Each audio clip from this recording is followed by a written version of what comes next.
Pasaremos a la última presentación del día de hoy a cargo del doctor Juan Escobar Cajas. Él es doctor en medicina por la Escuela Latinoamericana de Medicina de La Habana, Cuba. También es especialista en primer grado de medicina general integral por la misma escuela, con un máster en urgencias médicas en el Instituto Superior de Ciencias Básicas y Preclínicas Victoria de Girón y especialista en primer grado de neurocirugía en la Escuela Latinoamericana de Medicina La Habana, Cuba. Actualmente se desempeña en el Hospital Pediátrico Baco Ortiz, en Quito, Ecuador. El micro es todo suyo, doctor. Muy buenas tardes. Buenas tardes, muchísimas gracias por invitarme a participar de este evento neuroquirúrgico. Para mí es un honor, es muy grande poder estar compartiendo nuestros medianos y pequeños conocimientos, ¿no? Con las personas muy apasionadas de las neurociencias. Pues el tema que traigo a continuación es sobre uno de los problemas que nos enfrentamos día a día los neurocirujanos pediatras en las diferentes instituciones donde laboramos, ¿no? El tema es la plagiocefalia posicional, también conocido como el síndrome de cabeza plana. Dame un momentito para ver si es que logro. No sé si se ve la presentación, todavía no se ve. Sí, doctor. Sí, sí se ve su presentación. Ya, ¿se ve bien allí? Sí, doctor. Ok. Bueno, comencemos entonces. El síndrome de cabeza plana o plagiocefalia posicional. Como bien lo dijo usted, yo trabajo en el Hospital Pediátrico Bajo Ortiz, es el hospital de referencia nacional de mi país, se encuentra en la ciudad de Quito, donde atendemos la mayor cantidad de pacientes con este tipo de afectaciones. Bueno, para comenzar la definición, ¿qué es la plagiocefalia posicional? Pues es un moldeado craneal involuntario en el que se rompe el crecimiento armónico craneal del lactante y que se presenta como resultado de la presencia de la aplicación de una fuerza constante opuesta a la dirección del crecimiento craneal en uno de sus puntos, generalmente en la parte posterior u occipital. Puede ser unilateral o bilateral. En la gran mayoría de pacientes generalmente es a nivel unilateral. Las generalidades, pues este síndrome comienza con una campaña conocida como Back to Speed. Se dio esta campaña como para disminuir la muerte súbita del lactante, ya que antes de esta fecha, pues existían muchas muertes de lactante debido a que se ahogaban los pacientes porque se recomendaba ponerlos boca abajo. A partir del año de 1992 en Estados Unidos se creó este tipo de campaña Back to Sleep para mejorar pues así este tipo de muerte súbita lactante. Y con esto comenzaron a aparecer pues el síndrome de cabeza plana o plagiocefalia posicional. La incidencia de Estados Unidos alcanzó un pico máximo en el año del 2005. ¿Sí? Se estima de que cada uno de 10 pacientes vivos, de pacientes presentaban el síndrome de cabeza plana. La plagiocefalia es la consulta más frecuente que nosotros vemos en el hospital, muchas veces referida como craneosinostosis por los pediatras, pero sin embargo cuando le hacemos la evaluación clínica nos damos cuenta que realmente no es una craneosinostosis, sino una plagiocefalia posicional. No sé si me escuchan bien o levanto la voz. Sí se le puede escuchar bien, doctor. Ya. Ahora, la plagiocefalia se caracteriza porque tiene ciertas partes en donde es muy visible, ¿no? Existe un aplanamiento en la parte posterior derecha o izquierda. Producto de esto hay una mala oclusión dentaria por mordida cruzada, también trastorno de la motricidad, cambio de los campos visuales y una otitis recurrente porque el conducto auditivo externo también se afecta. Esto solamente sucede en el 3% de los pacientes con plagiocefalia, puesto que esto es el índice grave de plagiocefalia. En la plagiocefalia leve y moderada generalmente no ocurren este tipo de problemas. La brachiocefalia que veremos más adelante es un tipo también de síndrome de cabeza plana que se caracteriza por un aplanamiento pero bilateral de la parte posterior de la cabeza. Esto ocasiona a su vez una mala oclusión dentaria por la mordida adelantada. El crecimiento del cráneo sabemos que depende mucho del crecimiento cerebral. A partir de los 2 años generalmente ya alcanza el 90% del tamaño de la cabeza del niño. Y es por eso la importancia que este tipo de tratamiento se lo debe hacer o se lo debe diagnosticar, este tipo de afectación, en los primeros meses de vida. Si no mejora con los cambios posicionales, pues tendremos que optar por otro tipo de tratamientos, ¿no? Que lo veremos también más adelante. Sabemos que las suturas se cierran a partir de los 2 años aproximadamente. Si se cierran antes, tendremos lo que se conoce como la craneosinostosis. Esto es mucho más frecuente en los niños de sexo masculino que en el femenino. La clasificación de síndrome de cabeza plana, existen 2 tipos de afectación. La plagiocefalia, que es unilateral, y la brachicefalia, que es bilateral. La etiología. La etiología, bueno, existen causas prenatales y causas postnatales. Entre las causas prenatales tenemos las posiciones fetales prolongadas, bien por compromiso del espacio del feto. Vemos en las madres que tienen un embarazo gemelar o múltiple, deformidades uterinas y disminución de la producción de líquido amniótico, y también algunos tipos de tumores como los miomas. También por una hipomovilidad fetal. Esto a su vez provoca una atrofia muscular espinal, miopatías congénitas y encefalopatías intrauterinas. También tenemos las malformaciones esqueléticas, como el Klippel-Feil, hemivértebra, etc. Posteriormente, cuando ya nace el niño, pues ya tenemos algunos tipos de trastornos como la tortícolis congénita, que es uno de las afectaciones más frecuentes que originan este tipo de síndrome. También las encefalopatías postnatales, también el apoyo constante de la cabeza sobre una superficie plana, generalmente dura. En nuestras consultas, esta es la causa más frecuente, ¿no? El apoyo constante de la cabecita de los bebés sobre una superficie. Sabemos que la mayoría de pacientes que sufren este tipo de trastornos son aquellos pacientes que sus padres trabajan fuera de casa y llegan generalmente a horas bastante tardes y los dejan en cuidado de los hijos menores o de una otra persona que no tienen idea de cómo tratar este tipo de afectación, ¿no? También en aquellos partos traumáticos y los prematuros. Los niños prematuros generalmente en algunas ocasiones necesitan cuidados intensivos y muchas de las veces se los acuesta de una sola posición, afectando el crecimiento de la cabecita de forma armónica. Ahora bien, el diagnóstico es eminentemente clínico, ¿sí? Sin embargo, existen algunas afectaciones como la craneosinostosis occipital de la sutura lambdoidea, que hay que hacer una cierta diferencia. Bien, aquí tenemos la plagiocefalia, posicional, en donde observamos que hay un aplanamiento en la parte posterior, ¿sí? Un abombamiento compensatorio a nivel frontal, ipsilateral, y una prominencia occipital contralateral.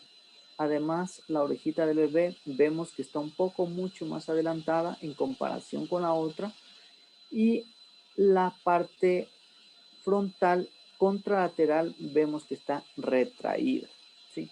Cuando tenemos a un bebé que se lo debe ver de hacia arriba, esa forma cenital se llama, ¿no? Es como se observa estos pacientes. Si tiene la forma o la configuración de su cabecita de esta forma, pues ya sabremos que es una plagiocefalia posicional. En cambio, si vemos esta forma que es muy diferente, ¿no? Vemos que la orejita está posterior o hacia atrás, está retraída en comparación con la plagiocefalia posicional. Esto es en el caso de la craneosinostosis posterior o la afectación de la estructura lambdoidea unilateral cuando está cerrada, ¿no? Entonces vemos la orejita que está por detrás. Si la comparamos con la plagiocefalia posicional, está por delante, ¿sí?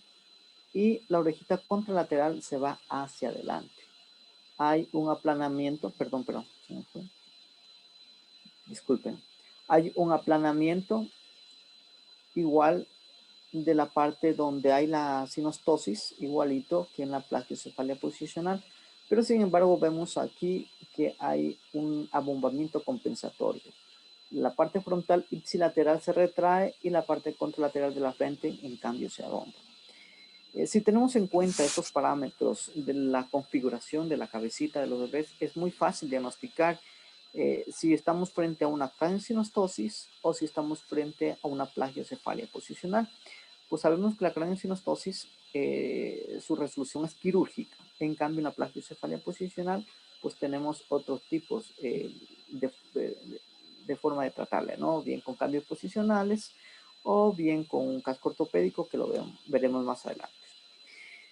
Ahora bien, solamente vamos a utilizar la tomografía simple con reconstrucción 3D en aquellos pacientes que son un poquito dudosos, en aquellos pacientes que todavía estamos, no podemos diferenciar muy bien si se trata de una craneosinostosis o si se trata de una plagiocefalia posicional. Solamente allí podemos utilizar una tomografía computarizada con reconstrucción 3D. Muy pocos de los especialistas pediátricos realmente lo utilizamos. Simplemente con una buena observación clínica somos capaces de diagnosticar este tipo de afectación. También en algunos centros se puede utilizar la ecografía craneal, sobre todo en aquellos centros que no cuentan con una tomografía.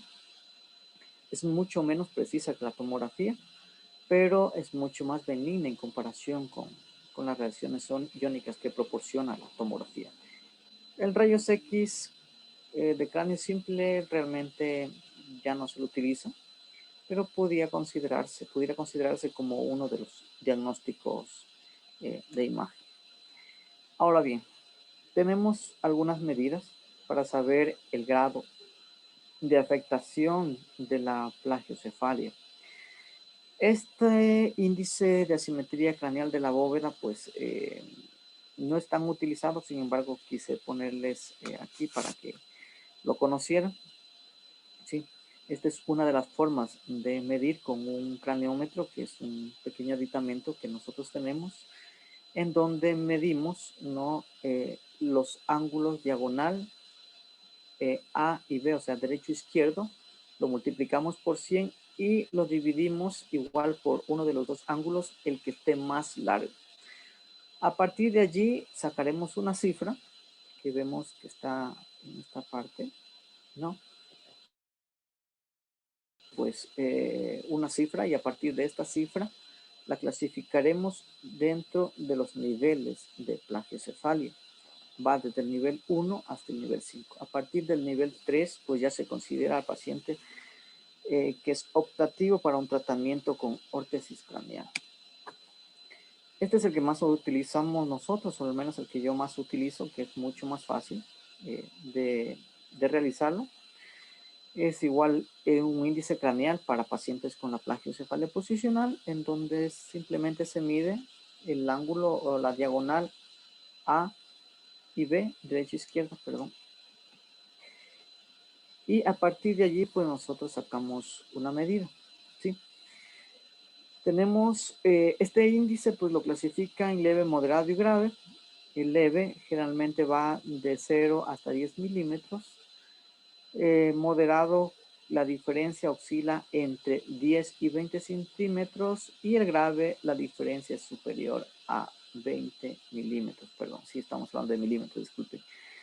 Ahora bien, la plagiocefalia moderada a grave son candidatos para realizar el tratamiento con órtesis craneal. Aquellos pacientes que presentan una plagiocefalia leve, que son la gran mayoría, pues simplemente con cambios de posición pudieran mejorar. Este es, en cambio, el índice craneal para la braquicefalia. Igual es tomamos, ¿no? El índice o las medidas anterior y posterior y derecha e izquierda, y sacamos a través de esta pequeña fórmula, ¿sí? Sacamos ya los resultados y vemos que si el resultado es menor de 80, pues estaremos hablando de un niño con una cabecita normal. En cambio, si va de 80 a leve, pues ya sabemos que el niño tiene una brachicefalia leve. Si va de 91 a 100, moderada, y mayor de 100 es severa. Aquí tenía un video, ¿no? Que cómo se mide la cabecita del bebé, pero bueno, no lo encontré. Se me perdió, mil disculpas. Bueno, seguimos. Entonces, ¿cómo se obtienen de una forma mucho más precisa estas medidas craniométricas, ¿no? Se utiliza un escáner. Este escáner es de Orthomed, que es una empresa que se encarga de la confección de los cascos. Existen muchas empresas. Este es uno de los escáneres más precisos para saber a ciencia cierta si realmente el niño tiene una plagiocefalia y qué tipo y qué grado de la plagiocefalia. Esto cuenta con un programa informático en donde nos dibuja ya la cabeza del bebé en 3D y nos muestra el grado de afectación de la plagiocefalia y qué tipo de prótesis craneal debemos utilizar en cada paciente, ¿no?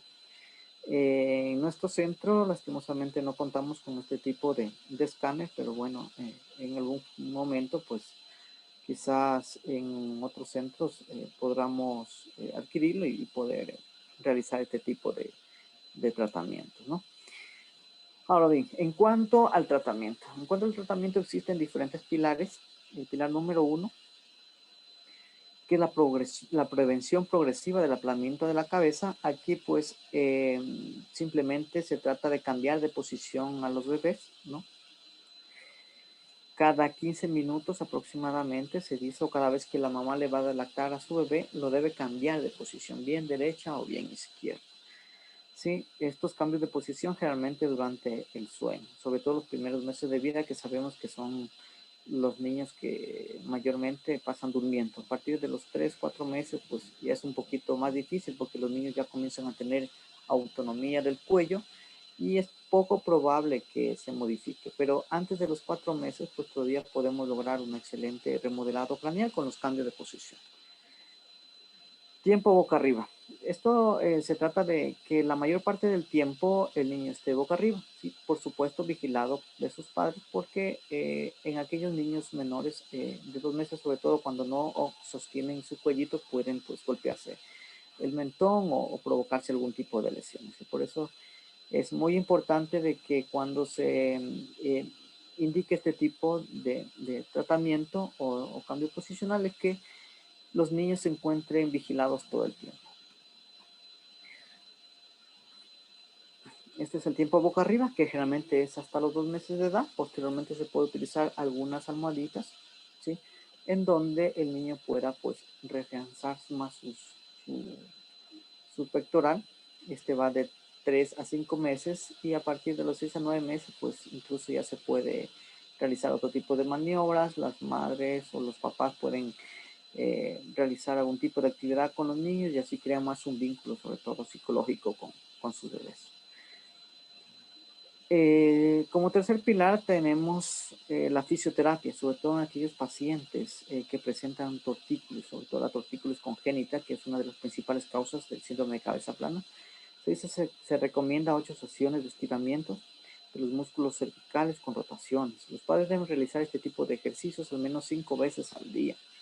Por supuesto, primero tiene que ser visto por un fisioterapeuta capacitado y que tenga experiencia con este tipo de trastornos, en donde el fisioterapeuta va a diagnosticar este tipo de problemas y posteriormente le va a indicar a los padres cuáles son los masajes o el tipo de tratamiento que le deberán hacer en su casa, ¿sí? Mientras más tiempo se lo realice, pues es mucho mejor.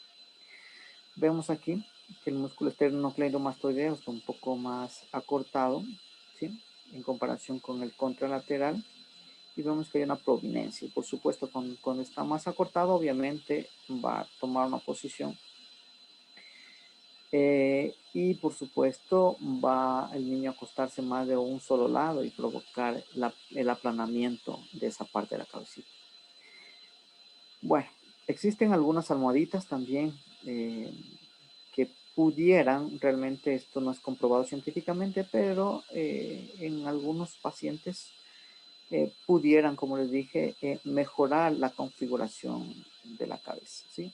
Se los debe indicar desde el nacimiento hasta los 6 meses de edad, ¿sí? Y en algunos casos pudieran reconfigurar la cabecita. No siempre sirven estas almohadas, pero bueno, también les traje como otra forma de prevenir la plagiocefalia posicional. Ahora bien, en aquellos pacientes que tienen una plagiocefalia de moderada a grave, se utilizan las bandas craneales o cascos craneales. ¿Sí? ¿Qué es lo que hacen estos cascos craneales? Lo que hacen es redireccionar el crecimiento craneal de forma precisa, sin presión. Se recomienda antes de los 4 meses hasta el año y medio. O sea, tiene que ir desde los 4 meses hasta el año y medio de edad. A partir del año y medio de edad, generalmente ya no existe una configuración por este tipo de tratamiento. Al menos yo indico este tipo de prótesis en aquellos pacientes que van de los 4 meses a los 6 meses, en donde se obtienen los mayores éxitos de la reconfiguración de la cabecita. A partir del año de edad, realmente la configuración, el tratamiento no es tan bueno, realmente es menos preciso que entre los niños de 4 o 6 meses. Este casco se lo debe mantener durante 23 horas al día. Las complicaciones realmente son mínimas, pueden provocar escoriaciones y eczemas, sobre todo en el área de presión del casco. Simplemente con retirar el casco por un día o 2 días, pues esto debe mejorar completamente. Este tratamiento en muchos países, sobre todo en nuestros países latinoamericanos, no está subvencionado por el Ministerio de Salud Pública, o sea que los propios padres tienen que pagarlo. Esto es un problema social bastante grave, puesto que los seguros, tanto privados como la seguridad social de cada país, no brindan este tipo de tratamiento, y la órtesis craneal realmente tiene un costo un poquito elevado, y es uno de los grandes problemas que nosotros estamos acarreando actualmente en el país. Se debe monitorizar hasta que el niño cumpla el año de vida. Incluso después de retirar el casco, pues todavía se puede seguir monitorizando. O sea que nosotros los especialistas debemos seguir continuando con el tratamiento a pesar de haber quitado el casco, para ver cómo va la configuración de la cabecita del bebé. Estas son unas fotos de algunos niños que se pusieron cascos craneales en Norteamérica y en Estados Unidos, en donde pues la configuración de la cabeza realmente es impresionante. O sea, tiene una efectividad excelente del 97%. Pues nada, esto es un tema bastante corto. Les agradezco mucho por ayudarnos a impartir este tipo de charlas que aparentemente son banales, porque muchas de las veces pensamos que simplemente es una afectación estética, pero va mucho más allá, ¿sí? Porque los niños, cuando ya ingresan al prekinder, al jardín de infantes, a la guardería, qué sé yo, pues los otros niños comienzan a burlar. Siempre van a haber algún tipo de bullying, ¿no? Y comienzan a burlarse de estos pequeños, y pues estos pequeños se van a sentir un poco mal, ¿no? Desde el punto de vista psicológico tiene una gran afectación.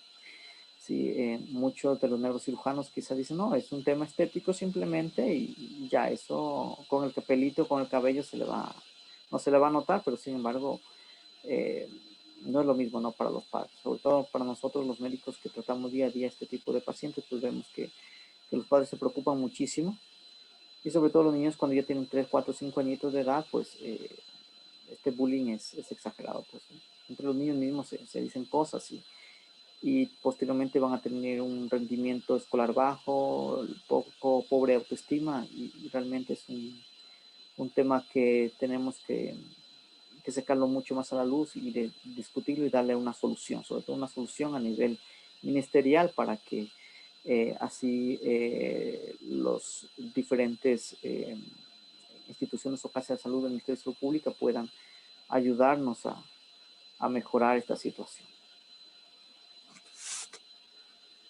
Totalmente de acuerdo con usted, doctor. Ha sido una ponencia muy clara y enriquecedora para nosotros. Ahora vamos a pasar a la sección de preguntas. Les recuerdo a los participantes que pueden usar el chat del Zoom para poder formular sus preguntas. También invitamos a nuestros espectadores en YouTube, ¿no? También estamos al tanto de sus preguntitas. Y si alguien desea tomar la palabra, puede alzar la mano en el Zoom y se les va a dar la palabra. Doctor, yo quisiera formularle una pregunta. Si el uso del casco afecta el desarrollo cerebral de los niños. No, no, absolutamente. No afecta el desarrollo psicomotor de los niños. Es un tratamiento bastante idóneo y sin ninguna complicación, excepto las que dije anteriormente, que es un eczema o una escoriación en la parte donde hay más presión del casco. Posteriormente no tiene ningún tipo de afectación desde el punto de vista funcional del cerebro. De acuerdo, doctor. Muchas gracias. Por aquí, Luz Elian nos menciona, gran exposición, doctor.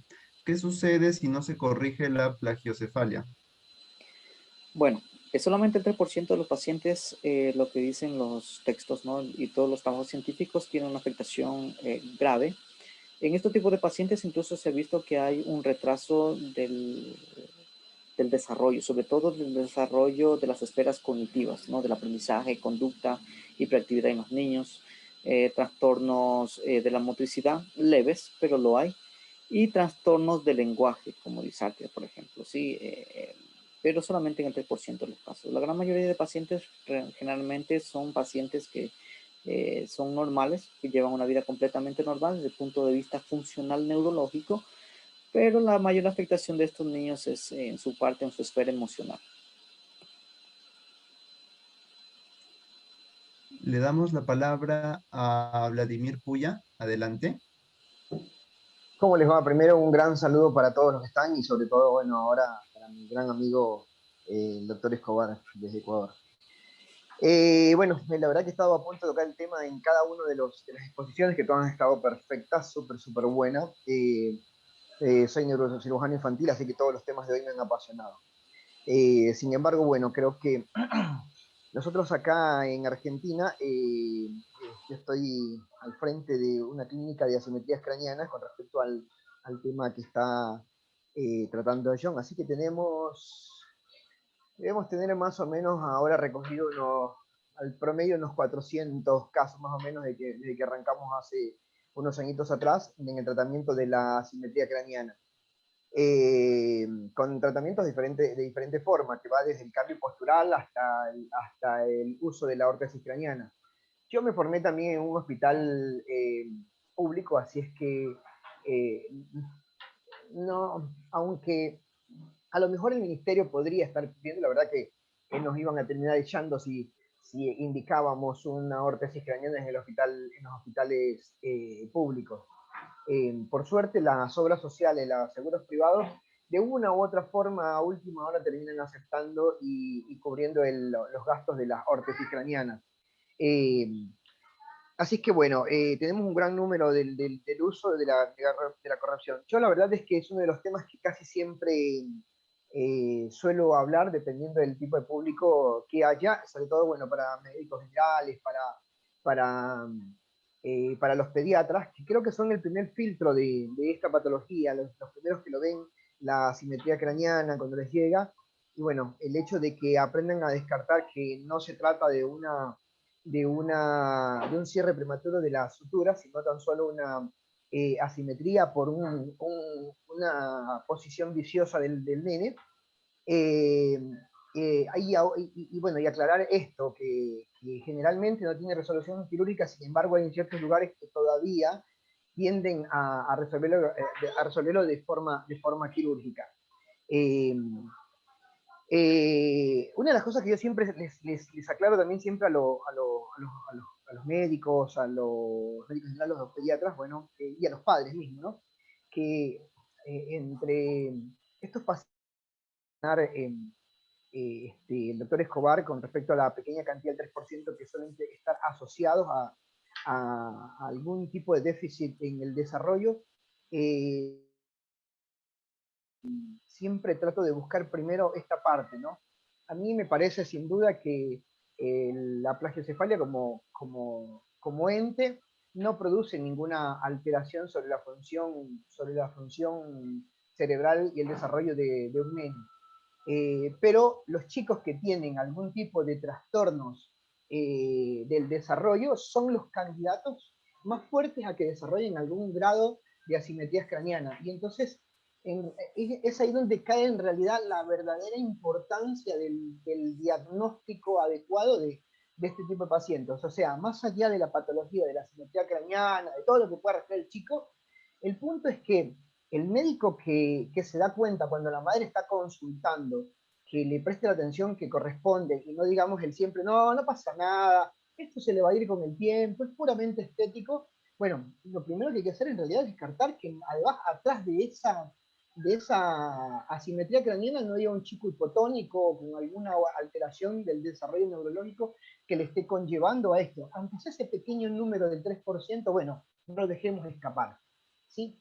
Y eso creo que es una de las grandes, de lo más importante. Y después, bueno, sí, obviamente el desarrollo adecuado. La verdad es que no tenemos unas cifras claras que el cambio postural después del sexto mes pueda hacer algo, porque la verdad que también, aunque les digamos a los padres, no, solamente cambio de posición que se le va a mejorar, que es lo que hace la mayor parte de los médicos decirle a los padres. Pero la verdad es que creo que tenemos que valernos de otros recursos y darles esas pautas a los padres de con qué podemos hacer que le cambien. O sea, es el hecho de fabricarle un almohadón grande o no, algo con velcro en el pecho para que no pueda girarse, poder adecuarlo antes del sexto mes a los cambios posturales, porque después del sexto mes el chico lo pones de un lado y amanece del otro, o sea, ya no tiene sentido cuando está ahí. La verdad que después del sexto mes no tenemos un número como que concreto de cuántos pacientes nos corrigen, porque la verdad que se nos terminan perdiendo. Una vez que le decimos a los padres a solucionar el cambio postural, generalmente se nos pierden. Sí, a diferencia, bueno, que en la parte privada, con la colocación de la orden craneana, hemos visto muy buenas respuestas de esto. Este es un tema que me apasiona y me parece que es un tema interesante que fuente en neurocirugía infantil, o por lo menos para nosotros, es justo una patología no quirúrgica y que a lo mejor muchos neurocirujanos, aún inclusive los neurocirujanos infantiles, a lo mejor menospreciamos la patología. Creo que hay que implicar un poquito más al buscarle algo más y poderlo tratar a eso. Yo soy padre y siempre digo, con estas charlas también así, siempre digo, la verdad es que yo no quiero que alguien me diga que mi hijo es bonito, no. ¿Sí? Cuando el médico me dice es puramente estético, la verdad es que no quiero que nadie me diga eso, porque tengo 3 hijas y para lindas mis hijas, yo sé que son lindas. Yo solo quiero que mis hijos o mis hijas sean igual que el resto, sean normales y sean simétricos. Bueno, gracias y qué buenos temas a todos los que vieron mi video. Muchas gracias, doctor Puya, por su intervención. Le cedemos la palabra a Francisco de Jesús García. Adelante. Gracias. Yo tengo la pregunta de si la plagiocefalia o incluso la cronocinostosis podría inducir o a llevar alguna normalidad en el desarrollo psicológico o motor del paciente afectado. Bueno, del desarrollo psicológico y habíamos tocado el tema en, afectados cuando les ¿no? mucho pecho, lo que los niños puestos van a ser niños un poco se van a sentir aislados de la sociedad, que no van a participar activamente como los otros niños, ¿sí? Sobre todo si no tienen un apoyo psicológico por parte de sus progenitores, de los maestros, etc. Ahora bien, desde el tiene ningún tipo de problema psicomotriz o motor, ¿no? Como dijo Vladimir, que habrá que investigar si ante el desarrollo intrauterino tuvieron algún tipo ya de trastornos, o que ya vienen con ese tipo de trastornos, ¿sí? Pero no es que la plagiocefalia provocó un trastorno motor, sino que la plagiocefalia es secundaria al trastorno motor que ya venía presentando el niño.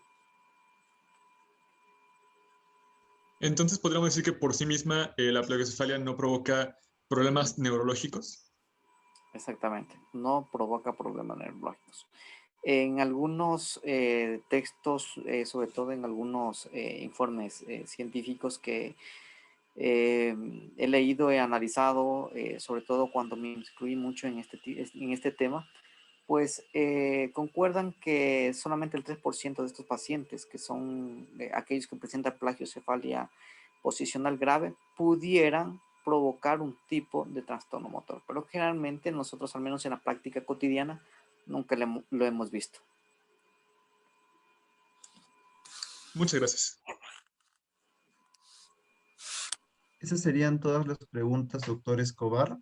Muchas gracias por su participación el día de hoy. De verdad ha sido una charla magnífica.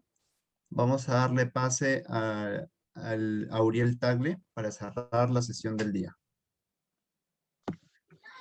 Muy bien, doctor. Reiterarle la felicitación por la exposición dada, verdaderamente una cosa grandiosa. Nuestra mentora, la doctora Andrea Páez, tenía muchísima razón con respecto a que usted es un gran profesional. De la misma manera, nosotros agradecemos a un querido doctor que ya lo vamos conociendo hace mucho tiempo, al doctor Vladimir Puya. Esperamos que todo esté bien allá. Y muy bien, con esta última ponencia sobre plagiocefalia, se cierra lo que es el Grand Rounds de neurocirugía en Latinoamérica. Este ha sido el tópico de neurocirugía pediátrica. Esperamos verlos el siguiente domingo, perdón, ni siquiera el siguiente domingo, el siguiente sábado, con el segundo tópico del curso de neuroanatomía para Latinoamérica, una serie de lecturas a cargo del doctor Víctor Hugo Pérez Pérez. Y el siguiente domingo para nuestro siguiente Grand Round de neurocirugía en Latinoamérica. Muchísimas gracias a todos, un abrazo enorme, muchísimas gracias doctor Bennett por darnos la plataforma, muchísimas gracias doctor Escobar, muchísimas gracias queridos doctores Rogelio Nava, querida doctora Cita, muchísimas gracias a querido doctor Rolando y querido doctor Ures. Muchas gracias querida doctora Grimela también. Muy bien, eso ha sido todo por el día.